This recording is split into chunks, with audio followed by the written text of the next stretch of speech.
The underwater world is an absolute staple in the AquaDragon's pet product lineup, and this deluxe version promises to take things to the next level with the built-in tank light. But is it really all that great? Today we're going to find out just how well this thing works, and most importantly, figure out if it's the right choice for you. Now, the Underwater World AquaDragon line is actually a collection of several different kits, though many of the tanks that fall under this banner are quite similar to each other. The one I have here is the fanciest of the lot. It's the deluxe version and was first released by World Alive in 2013. This set currently retails for around $28 on their website, and its headline feature that separates it from all the others in this collection is that internal light. I've never seen this kit in person before though, and it'll be my first time trying one of the classic AquaDragon tanks, so I'm super excited to get this one underway. The Deluxe Underwater World comes in a nice sturdy box, which really does make it feel like a premium product. Up top we have a prominent AquaDragon's logo with the words Deluxe LED lights below it, and then the tagline, Hatch and Grow Live Aquatic Pets. Front and centre is a huge photo of the tank, which is being lit up in the dark by a light that appears to be in its base. The light here definitely looks like it has a blue tinge to it. I'm not sure if it's just the way this photo is edited, or if the light really is blue tinted, so we'll just have to wait and see. The tank here looks to be full of AquaDragons too, and I'm glad they put a magnified photo of a brine shrimp over on the right, because the tank photo kinda makes it look like there's something else swimming in there if you catch my drift. There's also the faces of two young children looking at their AquaDragons in amazement. Why is it always kids on this packaging? Am I the only one who thinks these things would sell way better if they had pictures of 33-year-old bearded men on them? Anyway, I'm getting sidetracked. The back of this box gives some simple setup and care instructions, as well as a photo and list of the kit's contents. I just noticed that step 1 mentions that the tank has a maximum water volume of 380 mils, which is about 13 ounces. That's a little larger than most brine shrimp tanks, so that's really cool to see. I must admit, I do like the blue and green colour theme they've chosen for this set too. It gives the whole thing an appropriately natural feel. Alright, let's get this thing open and take a closer look at what it comes with.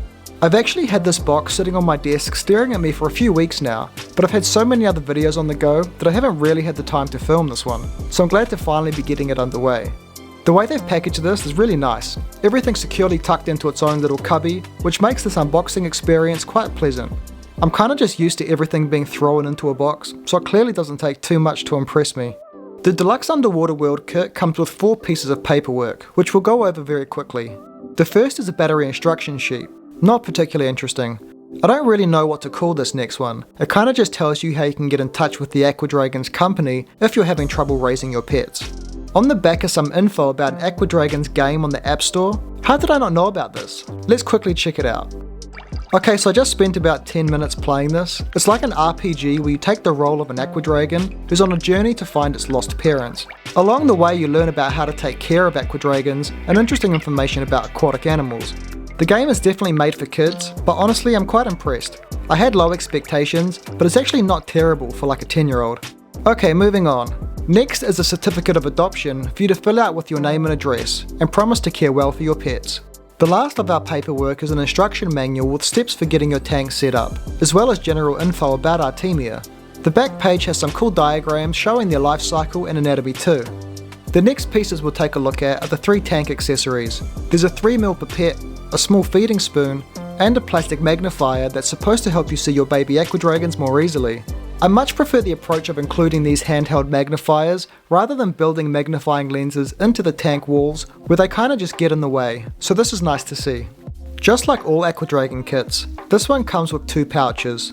One contains both salt and the AquaDragon eggs, and the other is a dried algae based food. Both pouches give you some detailed instructions about how to use them on the back too. And lastly, we have the Deluxe Underwater World Aquarium. As far as I'm aware, it only comes in this aquatic green colour, though I'm not complaining because I personally love the colour choice. In fact, just going off first impressions alone, I really like most things about this tank. The plastic feels nice and sturdy, so the build quality's good. The shape of the tank is nice too. That wide flat shape is pretty much perfect for viewing brine shrimp, and if I were to ever design my own tank, I'd do something very similar. The lid on top is basically just a plastic cap with some air holes. I'd prefer if these were larger, so you could easily feed an air line from an air pump down into the tank. It would also let you feed your AquaDragons without removing the lid as well, so I think I'm going to slightly modify it soon. The tank's base has the AquaDragon's logo molded directly into the plastic, which is a subtle but nice touch. It slightly flares out too to give you a little extra stability. But overall, the tank is still very narrow, which definitely makes it a tipping hazard for clumsy hands, so make sure to keep that in mind. The right hand side has a button switch for the light. It looks like there are 4 blue LEDs in there, and it doesn't appear that there's any way to change this colour. That would have been a nice addition, but at least this blue colour gives the tank an appropriately aquatic feel. And now to address the elephant in the room, the plastic tank wrap.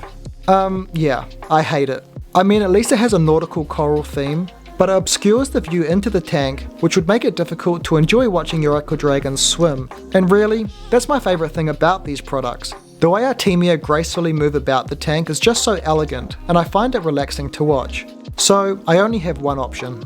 I mean, as much as I dislike this thing, at least you have the possibility to remove it fairly easily. And I understand that I'm definitely not the main target demographic for this product. Young kids might actually really like it.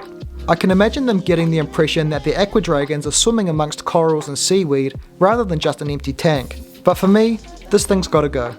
Okay, so it looks like removing that plastic has just revealed a hidden feature of this aquarium.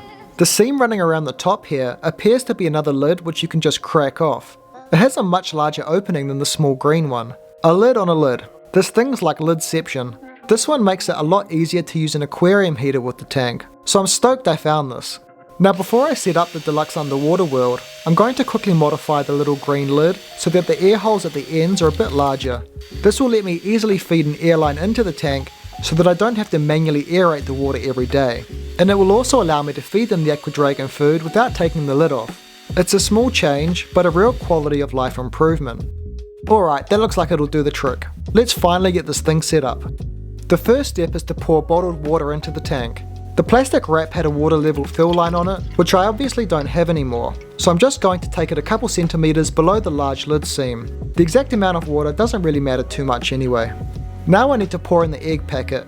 This sachet is mostly just the important salts that brine shrimp need to thrive, but there are of course also dozens of tiny aqua dragon eggs in there too. This little pipette they've included can be used to help dissolve those salt crystals by agitating the water, and that's pretty much it. Now to find this tank a home. I usually recommend keeping your brine shrimp tanks on shaded windowsills that don't receive direct sunlight, but I'm making an exception this time because this window is frosted, so it should block a fair bit of the light from reaching the tank. We're coming into autumn right now, so it's still warm enough here that I don't really need to use a heat source, but if we do get a cold spell, I can easily just chuck a heat pad under here or pop in a mini aquarium heater. Remember that if you want to use a submersible heater with this tank, you'll need to remove the plastic tank wrap first to get access to the larger lid. One of the 2 accessories I will be using though is of course an electric air pump. It can be fun to manually oxygenate your tanks with a hand pump, but to be honest I have so many different tanks going that it's just a lot easier for me to use electric pumps instead. And lastly, I'll put a purple grow light next to the tank to encourage some algae growth. I've been using these small USB powered purple ones recently, and they've been working really well. I'll leave a link in the video description to the Pico web store for anybody who wants to pick up these accessories for their tanks at home. Okay, I think that's pretty much it for the setup. It should only take a day or 2 for these guys to hatch, so I'll give you an update soon to see how we get on. Good evening guys! So I was going to wait until tomorrow to give you an update, but I'm just a little too excited, so I figured I'd film some footage now. I've been checking on this tank non-stop since I set it up yesterday, and even though it's only been about 30 hours or so, I can already see quite a few baby aqua dragons swimming in the Deluxe Underwater World aquarium. I usually try to capture this footage during the day when there's more light, because these guys can be so tiny when they first hatch that even in good conditions, they're a little difficult to see. The built-in blue light illuminates the tank really nicely at night though. It almost makes it look like it's glowing in the dark. After turning this on, I actually noticed that all of the babies swam toward the lights at the bottom as well, which is kind of funny. This attraction to light is known as positive phototaxis. I'm not really sure why the babies do it though. I'd love to hear your theories down in the comments. This tank is still looking quite bare, but I'm really excited to see how it'll look in a few weeks from now when it's lit up and full of swimming adults. I'll give you another update in a few days from now so we can see if any more babies have hatched, and so we can give the aqua dragon some food. Hey guys, how's it going? It's time today for another update on the Aqua Dragon's Deluxe Underwater World. I think it's been 4 days now since the setup, and so far things are looking pretty good, but I am slightly concerned. Way more babies have hatched since I last filmed this tank. I'd estimate over 100 in there now, and while they do all appear healthy, I'm worried that conditions in the tank might deteriorate and spiral once some of these new hatchlings inevitably start dying off. Now that I've tried aqua dragons a few times, I'm starting to notice that these super high hatch rates seem to be quite characteristic of all aqua dragon kits. I'm just going to have to try my best to keep conditions in the tank as stable as possible. I imagine these babies are starting to get a little hungry now too, so it's time today for their first feeding. Most brine shrimp kits come with a feeding spoon of some kind, usually something like this with a very small scoop, but in my opinion, even these small scoops are a little too large. Overfeeding is the single easiest way to spoil your water quality and quickly wipe out your entire colony, so it's way safer to simply do smaller micro feedings more frequently, especially when they're babies and barely need any food anyway. I usually do these micro feedings every 3 to 4 days or so, or just whenever I feel like they're needed. Okay, that's all for now. I'm going to keep looking after this tank, and hopefully everything goes well, so I can update you in a few weeks and give you my final kit review. Good morning guys. Well, I've had this aqua dragon tank sitting on my windowsill for about 2 months now, so it's time to fill you in on how everything's been going. I usually try to keep a little logbook with each tank, so that I don't forget to mention anything important. It helps me to figure out what I'm doing right and what mistakes I'm making too. As you can see, the Deluxe Underwater World Aquarium is going great. There's a few mating pairs in there, and a whole lot of offspring of what are probably the second and third generation of this colony. Around a week after they first hatched, I did see a pretty significant die-off of babies, but I still managed to keep around 30 of them alive, which I think is fairly decent. It makes me wish that aqua dragons would slightly reduce the number of eggs they put into their egg packets. It's exciting to see a large hatch rate, but it would be nice not to have a bunch of them suddenly die off, which can be discouraging. You've probably noticed that I've had a surprising amount of both micro and macro algae growing in here over the last few weeks as well. I say surprising because this tank is completely smooth inside. It lacks the rough surfaces that are often beneficial for helping algae to attach onto and proliferate. I've always found that the most important factor for algae growth is abundant light exposure though, and since this tank has been getting so much sunlight, I guess it's not all that surprising that there's a bunch of algae in here. The multicellular macroalgae you can see forming long hairy strands is a type of seaweed. It's a species which is typically found on rocks and tidal rock pools, and since I live so close to the beach, it's probably just blown into my house through an open window, which is pretty incredible. This seaweed has actually been showing up in several of my tanks recently, and I think this lot might have seeded from my large DIY brine shrimp tank, which is absolutely full of this macroalgae at the moment. Fortunately, the aqua dragons don't appear to get stuck in those long strands, so it kinda just adds some greenery more than anything else. I really like having this stuff in my tanks too, not because the aqua dragons can feed on it or anything, its multicellular nature makes it much too large for that, but I like it just because it's nice having something that resembles a plant growing in there. It seems to support a nice little colony of microorganisms like various ciliate species too, so they'll help to keep the aquarium nice and clean. So overall, I've been really impressed with this kit.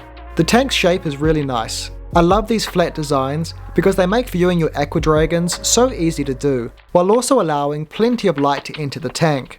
The shape is similar to the aqua dragon's hatch and grow kit, which I reviewed on the channel a few weeks back, so it seems that they've recognised that this shape is ideal.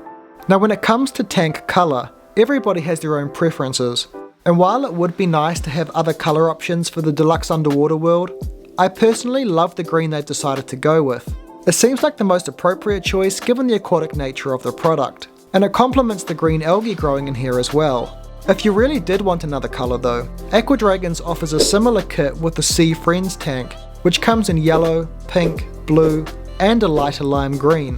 This tank doesn't have the built-in light though, so you have to sacrifice that feature if you want one of these other colours. The small modifications I made to the tank have given it a lot of versatility. While I really dislike the marine coral plastic tank wrap that was originally around it, I'm sure some kids would probably love the way it helps them to feel like they have a small piece of the ocean in their house. I'm just glad that the manufacturer made it easy to remove, because if it was permanently printed onto the plastic, it would have been a deal breaker for me. And while I haven't needed to use a heater with this tank yet, I'm glad that that option is now available to me with the secret lid we found. Alright, and now to finally take a look at this tank with its built-in blue light. It is really cool to see this lit up with swimming adults, but it seems that a fair bit of the light is now being blocked off by all of the gunk and seaweed that's sitting on the bottom of the tank. I could use a turkey baster to clean a bunch of it up so that the light could shine through better, but for the sake of the tank's health and well-being, I think it's best just to leave it alone. It does still make a nice nightlight for next to your bed though. I just wish this thing was powered by a USB cable rather than batteries. That way you could leave it on for as long as you wanted without worrying about the batteries running out. It'd probably help a fair bit with algae growth too. So would I recommend this tank? Yeah, it's a great option for both somebody starting out in the hobby or anybody looking to build their tank collection. If you're on a budget and can do without the internal light feature though, I'd suggest going for the Sea Friends kit instead. It's cheaper and has more colour options. I want to hear from you guys though. Is this something you'd consider picking up? Let me know your thoughts in the comments below, and I'll catch you on the next one.